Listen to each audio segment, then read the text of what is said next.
세상이 알지 못해도 주님이 기억하시는 예배, 우리들의 성령에 불타는 금요일, 우불금에 오신 여러분들을 환영합니다. 샬롬, 반갑습니다. 언제나 우리에게 보여주시는 은혜가 풍성한 그러한 계절이 온 것 같습니다. 날씨는 점점 따뜻해지고 있고요. 우리의 옷차림은 점점 가벼워지고 있죠. 그럼에도 불구하고 우리의 마음은 주님의 은혜로, 복으로 풍성해지는 그러한 달이 되었으면 좋겠습니다. 자, 오늘도 웨슬리 목사님 말씀을 통하여 우리를 풍성하게 하는 귀한 시간 되길 간절히 바랍니다. 오늘 말씀의 제목은요, 시험에 대하여입니다. 시험에 대하여. 본문 말씀은 고린도전서 10장 13절 말씀입니다. 사람이 감당할 시험 밖에는 너희가 당한 것이 없나니 오직 하나님은 미쁘사 너희가 감당하지 못할 시험 당함을 허락하지 아니하시고 시험 당할 즈음에 또한 피할 길을 내사 너희로 능히 감당하게 하시느니라. 아멘. 저도 많이 이런 그 질문을 많이 받았고요. 정말 저 스스로도 고민했던 적이 많았던 그 내용이 아닌가 생각합니다. 웨슬리 목사님 바라보는 시험이란 무엇인가? 시험이란 무엇인가? 이 부분에 대해서 우리가 좀 잘 살펴봄으로써 정말 믿는 사람은 왜 시험을 당해야 되지? 정말로 악한 사람들은 더 많은 시험을 당해야 하지 않을까? 더 많은 어려움을 당하지 않을까? 이런 생각을 많이 했었죠. 근데 웨슬리 목사님은 인트로에서 차라리 이렇게 얘기하고 있습니다. 하나님께서는 시험으로부터 구원하신다기보다는 시험 안에서 구원하신다, 이렇게 얘기하고 있어요. 그러니까 시험을 받아서 구원받는 게 아니라 시험 통해서 구원받는다는 거죠. 자, 우리가 깊숙이 시험 받는다는 것이 어떤 것인가 깊숙이 한번 생각해 보시고 우리가 시험을 어떻게 감당해야 될지 이것에도 한번 생각해 보시는 시간 되었으면 좋겠습니다. 어떤 사람이든 처음에 잘 달리는 사람이 있어요. 그런데 시험 때문에 무너지는 사람이 있죠. 그들은 어떻습니까? 시험 때문에 넘어지니까 이들은 항상 낙심할 때가 많아요. 시험 때문에 안 된다고 생각하는 사람들이 있고요. 또 어떤 사람은 굳게 서는 것이 불가능하다고 생각하는 사람도 있어요.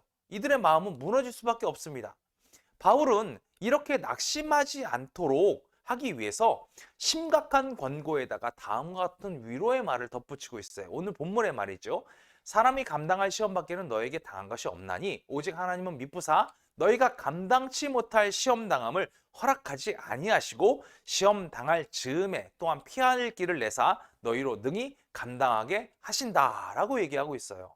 먼저 사람이 감당할 시험 밖에는 너희가 당한 것이 없다라는 이 위로의 말씀부터 살펴보자면 이것의 의미는 사람의 본성과 환경에 적합한 사람이 현재 세계에서 자기의 육체와 영혼과 상황의 본질을 생각한다면 합리적으로 기대할 수 있는 이런 표현들로 이 말들이 쓰일 수 있을 것 같다는 거예요. 이런 것처럼 완곡한 표현이 될 수가 있고 우리가 그와 같은 상황에서 기대할 만한 충분한 이유가 있다라고 웨슬리 목사님 이야기하고 있어요. 좀 어렵지요? 사실 이것은 뭐 조금만 깊이 살펴보면 쉽게 이해할 수 있습니다. 우리 육체와 영혼 이 상황의 본질을 가만히 살펴보면 우리가 도무지 소망이 없는 것처럼 생각할 수 있는 도저히 우리 육체와 영혼이나 이 상황들로 살펴보면 우리가 도저히 이길 수 없는 것처럼 보이는 그것들이 아니라 이 영혼과 육체와 이 상황들의 본질로 생각하더라도 합리적으로 기대할 수 있는 이런 걸로 표현할 수 있다는 거예요. 그래서 자세히 한번 보죠. 첫 번째로 우리 영혼과 연결되어 있는 육체의 본질에 대해서 생각해 본다면 첫 번째, 우리 몸은요 정말 미세한 관들과 여과기들, 수많은 기관들이 너무나 많습니다. 만약 이것들이 어떠한 우리들의 그것들로 막히거나 파괴되어 버리거나 한다면 우리의 건강과 힘은 다 망가져 버릴 거예요. 완전히 무너져 버릴 거예요. 육체적인 것이 안 된다라는 것이죠. 이게 첫 번째 육체적인 겁니다. 두 번째, 흙집에 거하는 동안에 우리 영혼의 현재 상태 이것에 대해 생각해 본다면 정말 우리 육체를 갖고 있는 우리의 삶의 상황들을 얘기하는 거예요. 우리는 어떻습니까? 주님의 인자하심을 맛봤어요. 하나님의 놀라우신 것도 맛봤습니다. 그러나 우리가 실수 안 합니까? 아니죠. 실수 엄청나게 많이 합니다. 또 거짓을 진리로 알고 악을 선으로 오해하고 방황하는 생각들이 우리가 얼마나 많이 합니까? 이러한 연약성들 때문에 우리는 얼마나 많은 시험들이 우리에게 올 수 있다는 것을 우리가 예상할 수 있잖아요. 그렇잖아요. 우리의 연약성 때문에 시험이 올 수 있다. 이 부분이 있다는 거죠. 세 번째로 하나님을 경외하는 자들의 현재 상태에 대해서 생각해 볼 필요가 있다는 거예요. 우리는 무질서한 세상의 폐허 속에서 하나님을 알지 못하고 하나님에 대하여 신경을 쓰지 않으며 그 마음에 악행만을 생각하는 사람들, 그 중간에서 우리는 살고 있어요. 그렇지 않나요? 하나님은 바라보고 있는 사람들 사이에 계십니까? 그렇다면 정말 행복하죠. 그렇지만 그렇지 않고 오직 악행만을 생각하는 사람들의 사이에 우리는 살고 있다는 거예요. 그렇지만 오직 악한 사람들을 통해서만 하나님을 경외하는 자들에게 시험이 오진 않아요. 사랑으로 온전케 된 사람들에게서도 시험을 발견할 수 있지요.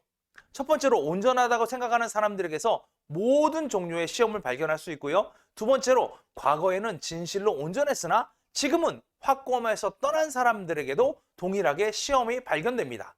또한 세 번째로 그리스도께서 자유케 하려고 주신 자유 안에서 굳세게 선 사람들, 진실로 사랑 안에서 온전케 된 사람들도 시험의 기회가 온다라는 거예요. 왜냐하면 그들 역시 아직 연약하기 때문이다. 이렇게 웨슬리 목사님 얘기하고 있어요. 즉 모든 사람들이 어떻다라는 거예요.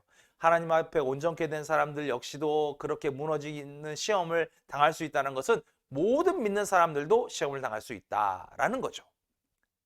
너무나 좌절할 만한 얘기 아닙니까? 그런데 하나님께서는 미쁘시사 우리가 감당치 못할 시험 당함을 허락지 아니하신다. 이것이 큰 위로가 된다라는 거예요.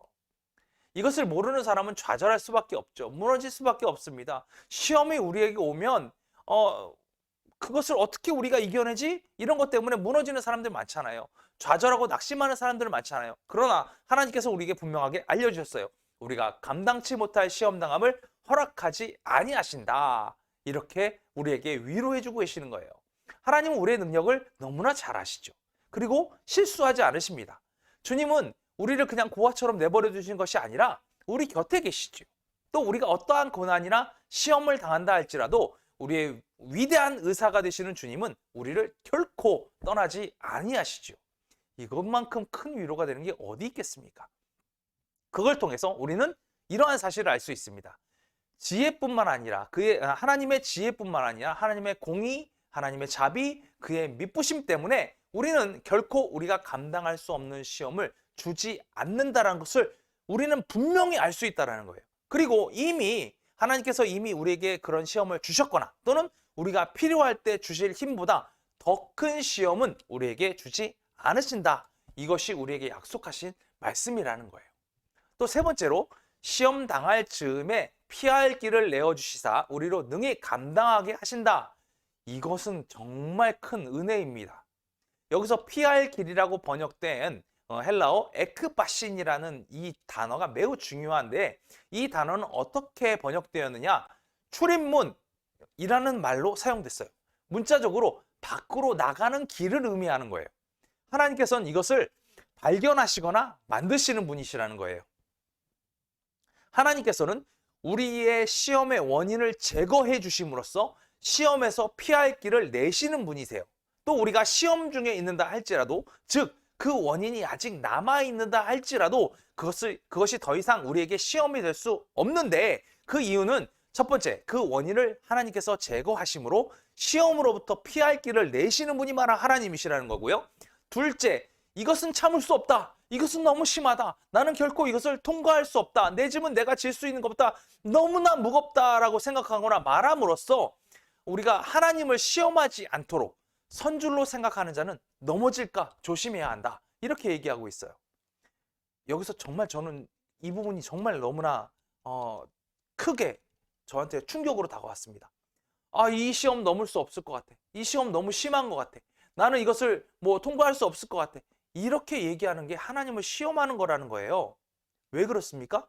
하나님은 우리가 견뎌내지 못할 시험을 주시지 않는다라고 얘기했다라는 거예요. 우리가 그렇게 생각하는 것 자체가 하나님을 시험한다는 거죠. 하나님이 내가 피할 만한 시험을 주신다고 그랬는데 내가 못 이긴다고 얘기한다는 것은 하나님을 무시하거나 하나님을 멸시 여긴다라는 거예요.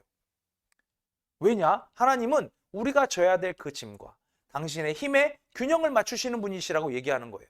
우리가 만약에 우리가 더 많은 힘을 원한다면, 그러니까 즉 얘기해서 우리가 이것은 포기할 수밖에 없어 라고 생각하는 것이 아니라 이것을 더 이길 수 있을 만한 힘을 주세요 라고 생각한다면 하나님께 구하라는 거예요. 그러면 하나님 반드시 주신다는 거죠. 즉 무슨 얘기입니까? 내가 하나님을 시험하지 않고 하나님께 매달리는 그 은혜가 우리한테 있다라는 거예요. 그것이 바로 그리스도의 자녀된 자들이 아버지께 원할 수 있는 당연한 권리라는 거죠. 이것이 엄청나게 큰 은혜라는 거예요. 대단히 놀랍지 않습니까? 또 세 번째로 불신이나 그의 미쁘심을 믿지 않음으로써 하나님을 시험하지 않도록 그 선줄로 생각하는 자는 넘어질까 늘 조심해야 되는 거예요. 하나님은 모든 시험에서 피할 길을 만들어 주신다고 말씀해 주셨기 때문에 우리는 하나님을 그렇게 믿는 사람이라고 한다면 언제나 넘어지지 않도록 조심해야 된다는 거예요.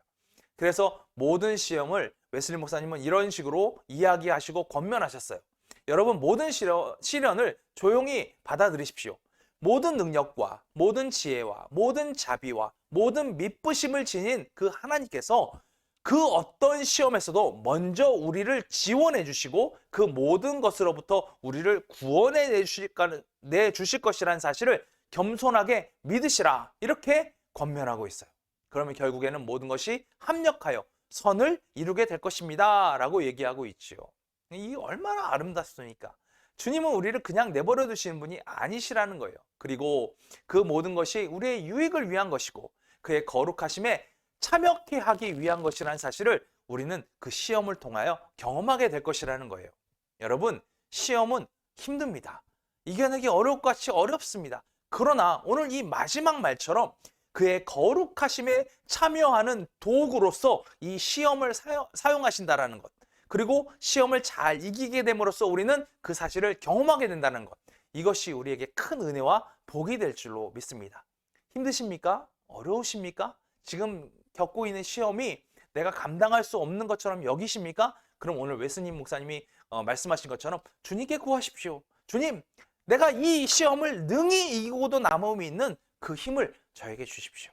이렇게 구하십시오. 그러면 우리가 감당하지 못할 시험을 주시지 않겠다고 약속하신 그 하나님께서 능히 그 모든 시험을 수 있을 만한 그 힘도 저와 여러분에게 허락하실 줄로 믿습니다. 주님은 다 하십니다. 주님은 능력의 하나님이시기 때문에 그렇습니다. 그 하나님을 붙잡고 나가는 우리 우물근 식구들 다 되었으면 좋겠습니다. 자, 그럼 우리 다음 시간에 다시 만날 때까지 늘 승리하시고 다음 주에 다시 만나요. 안녕.